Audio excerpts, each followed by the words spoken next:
안녕하십니까. 은행에서 30년 동안 근무한 경력이 있는 공인중개사 한남수 TV입니다.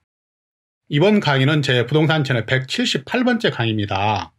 계속해서 유치권 제21강, 유치권과 관련된 대법원 판례 해설 10번째 강의를 보내드리겠습니다. 이번 강의의 주제는 유치권에서 채권의 변제기일 도래와 관련된 판례 내용을 보내드리겠습니다. 참고적으로 유치권에 대한 제 전체 강의 목차는 마지막 슬라이드에 게시를 해두었습니다. 참고를 하시기 바랍니다.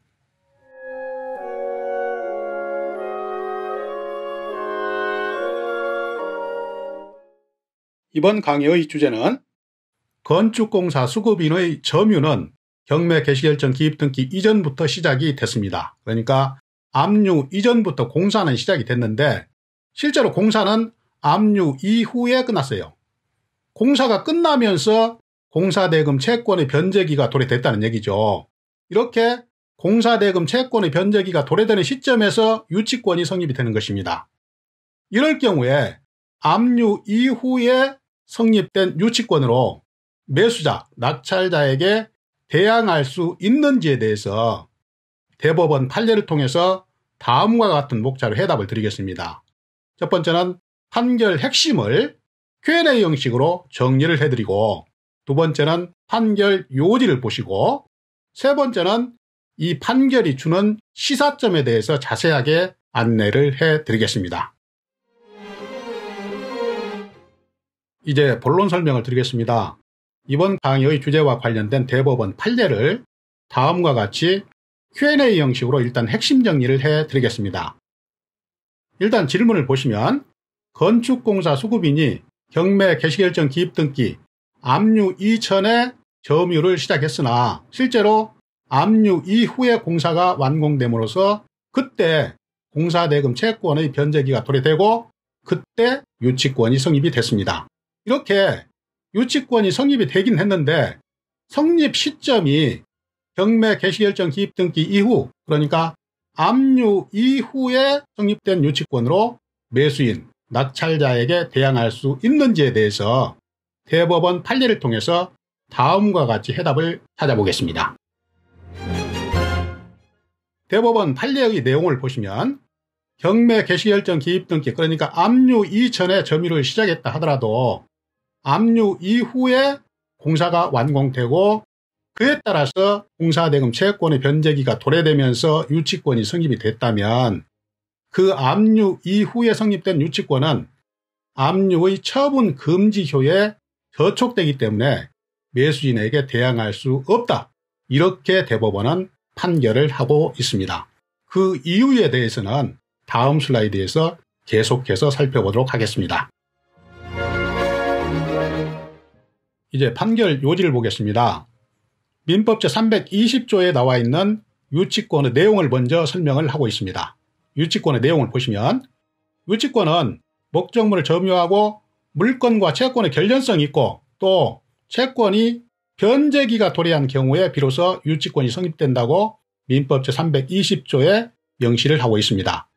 한편 채무자 소유의 부동산에 경매 개시결정의 기입등기가 맞춰져서 압류의 효력이 발생한 후에 유치권을 취득한 경우에는 그 유치권은 압류의 처분 금지효에 저촉되어서 그 유치권으로 부동산 경매 절차의 낙찰자, 매수인에게 대항할 수 없다.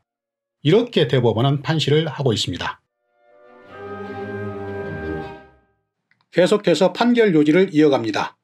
따라서 채무자 소유 건물에 대한 증축공사나 개축공사 수급인이 경매 개시결정 기입등기 이전에 채무자로부터 건물의 점유를 이전받아서 공사를 시작했다 하더라도 경매 개시결정에 따른 압류의 효력이 발생한 이후에 공사를 완공해서 공사대금 채권을 취득했다.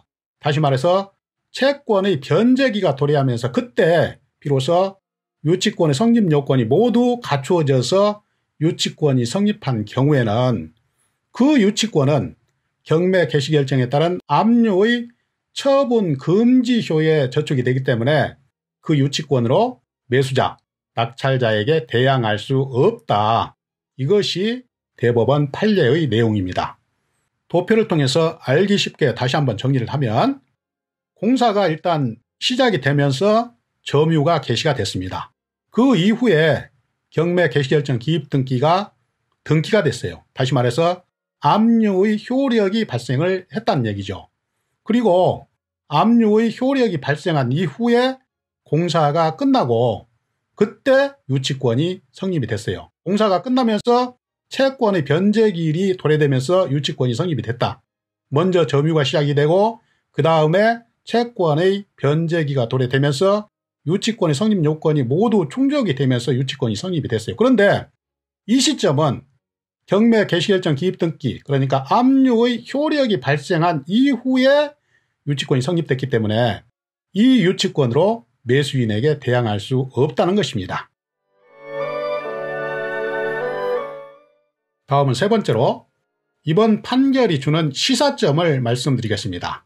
이번 판결이 주는 시사점, 먼저 유치권의 성립 요건을 먼저 보시겠습니다. 유치권의 성립 요건 4가지를 보시면 물건과 채권이 결연성이 있어야 된다. 두 번째는 채권의 변제기 도래, 또 세 번째는 유치권의 성립 요건이자 존속 요건인 점유, 네 번째는 유치권 배제 특약이 없어야 된다. 이러한 4가지 유치권의 성립 요건이 충족이 되면 유치권은 성립이 됩니다. 그런데 중요한 것은 유치권이 성립된다 하더라도 낙찰자에게 대항할 수 있기 위해서는 언제까지 이 유치권의 성립 요건 4가지가 충족이 돼야 되냐, 이것이 중요한 것입니다. 그것은 경매 개시결정 기입 등기 이전, 그러니까 압류 이전까지 유치권의 성립 요건 4가지가 모두 충족이 돼야 매수인에게 대항할 수 있다는 것입니다.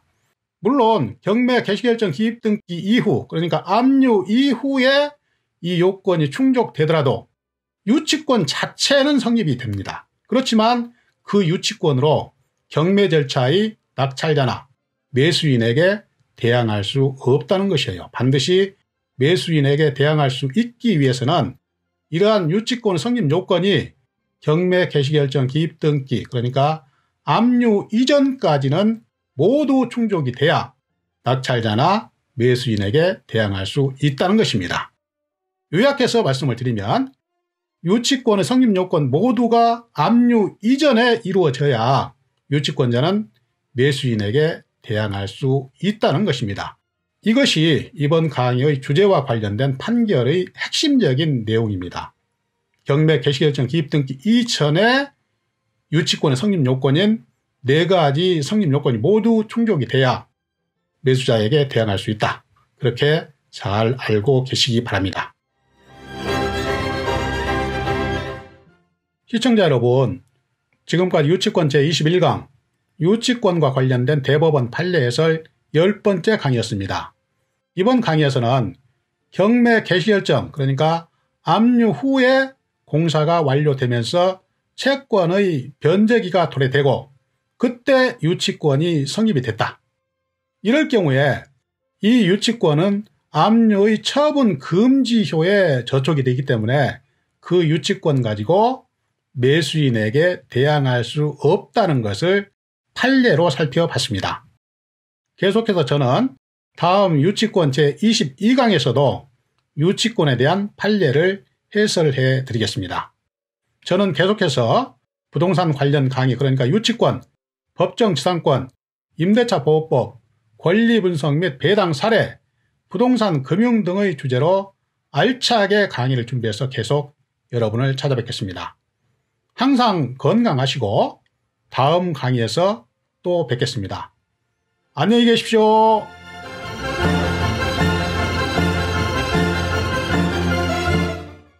시청자 여러분, 잠깐만요. 마지막으로 여러분께 꼭 부탁드릴 말씀이 있습니다.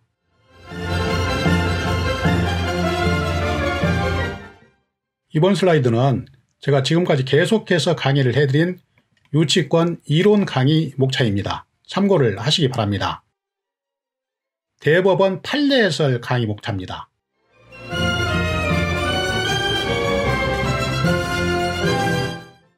시청자 여러분, 지금까지 유치권과 관련된 대법원 판례 해설을 보내드렸습니다.